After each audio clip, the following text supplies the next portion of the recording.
At our family Christmas dinner, I was told, "You can eat in the car." My brother's wife smirked, "Why would we waste a seat on you?" I looked around. Everyone else had a seat at the table, even my ex-wife who stole from me. So I picked up my gift, turned to my brother and said, "Check under your plate." I left, shutting the car door behind me. Mom called. Dad ran out. Chapter 1. The Unwanted. Guest Christmas dinner had always been noisy in our family. Laughter spilling over steaming dishes, the smell of roast turkey and cinnamon rolls mixing in the air. But that year, the warmth didn't touch me. I'd arrived with a small gift bag in hand. Nothing extravagant, just something thoughtful for my brother Mark. He was hosting for the first time in his new house. I stepped inside and the first thing I noticed was the long dining table, set for 12. Crystal glasses, matching silverware, every chair taken. My brother's wife, Claire, looked at me with a tight smile. "You can eat in the car," she said sweetly, dripping venom. A few chuckles went around the table.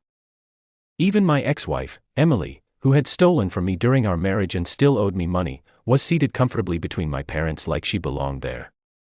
Claire leaned toward Mark and whispered just loud enough for me to hear, "Why would we waste a seat on him?"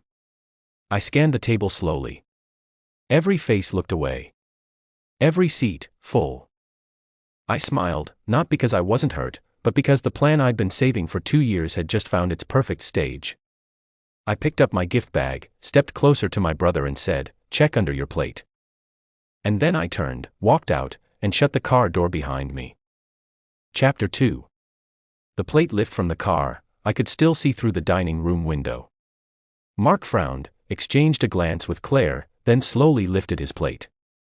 The room went quiet. Beneath it was a plain white envelope, with his name written in my handwriting.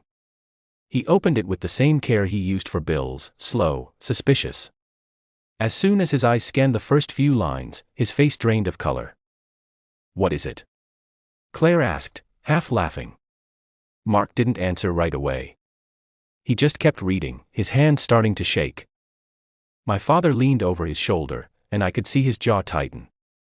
My mother's lips parted in shock. The envelope contained photocopies of 2 years' worth of bank statements.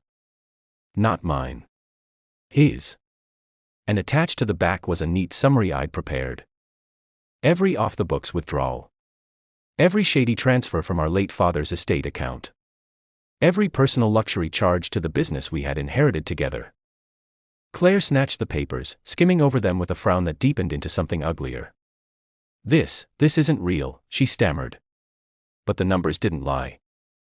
And neither did the notarized affidavit from our accountant, attached to the very last page. I had sent copies to more than just the people in that room. Chapter 3. The first cracks.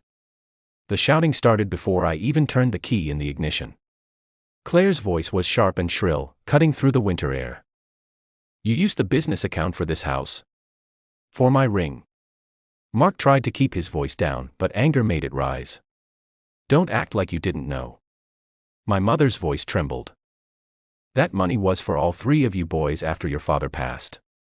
How could you take his share and—" She stopped, catching herself. But it was too late. My ex-wife, Emily, perked up like a vulture catching the scent of blood. "Oh," she smirked, "so that's why he's been so generous lately." The table had turned into a minefield of accusations. My father slammed his hand down. "You realize he could have taken you to court over this? You could go to jail." That was my cue to leave.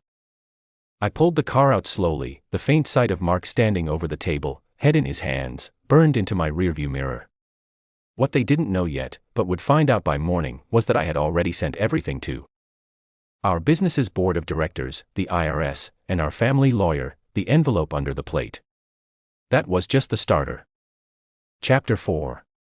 The gift that kept giving. By the time I got home, my phone was lighting up like a Christmas tree. First, a call from Mom, ignored. Then Dad, ignored. Then, the board chairman. I answered that one. "Just wanted to let you know we received the documents," he said, voice cold. "The emergency meeting is set for tomorrow morning, I assume you'll be attending." "Wouldn't miss it," I replied. That night, I slept like a man who'd set the last piece of a trap and knew it would spring without him lifting another finger. The next morning, Mark arrived late to the boardroom, face pale and eyes bloodshot. He didn't even make it to his chair before the chairman slid the evidence across the table. You used company funds for personal expenses. That's embezzlement, and per our bylaws, grounds for immediate removal as managing partner. Mark stammered something about misunderstandings, but the accountant, the same one who'd signed the affidavit, was sitting in the corner, ready to answer questions. Within 15 minutes, the vote was unanimous. Mark was out. His accounts were frozen pending investigation. His company car was repossessed before he even left the building. That evening, I got a message from Claire. I hope you're happy. You've ruined us. I didn't reply. Because this wasn't about happiness. This was about balance being restored. Chapter 5. When the lights went out. 2 days after the board meeting, the real aftershocks began. Mark and Claire's mansion, the one they flaunted in every Christmas card, went dark. Not a single light. Their mortgage lender had called in the loan early, citing irregularities in income verification. Claire's diamond ring, the one she'd flashed at dinner, had already been returned to the jeweler. Rumor had it, she'd gone in crying, claiming she just needed to exchange it for cash temporarily. The social fallout was even faster. Friends stopped answering their calls. The couple's winter wine gala invitation list suddenly evaporated. Their country club membership suspended pending an internal review. Even Emily, my ex-wife who once delighted in seeing me humiliated, stopped returning Claire's messages.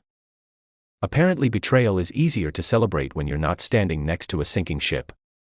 Mark finally called me. His voice was low, almost broken. Why? You could have just confronted me. I let the silence stretch before answering. Why steal from family, Mark? You could have just asked. He had no reply. Just the sound of his breathing, ragged, uneven, before the call dropped. Chapter 6. The last Christmas card. A week later, I sent out my annual Christmas cards, but this time, there was only one recipient. Mark and Claire. Inside the envelope was a photo, me sitting at the head of my dining table, surrounded by friends, my son beside me, the same holiday dishes from Mom's house spread across my table. Everyone smiling. Everyone with a seat. Beneath the photo, a short note in my handwriting. Merry Christmas.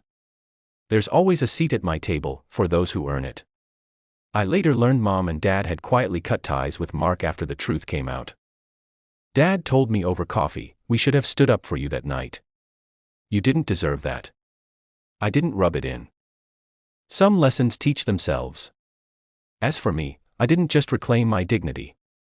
I reclaimed my place in my family's story. Not as the man in the car. Not as the outcast. But as the one who reminded them that no matter how many lights or gifts you pile on a holiday, respect is the only thing worth giving. And that Christmas. It was the warmest one I'd had in years. Was this revenge perfectly justified? Tell us what you think about this story in the comments below. Like the story.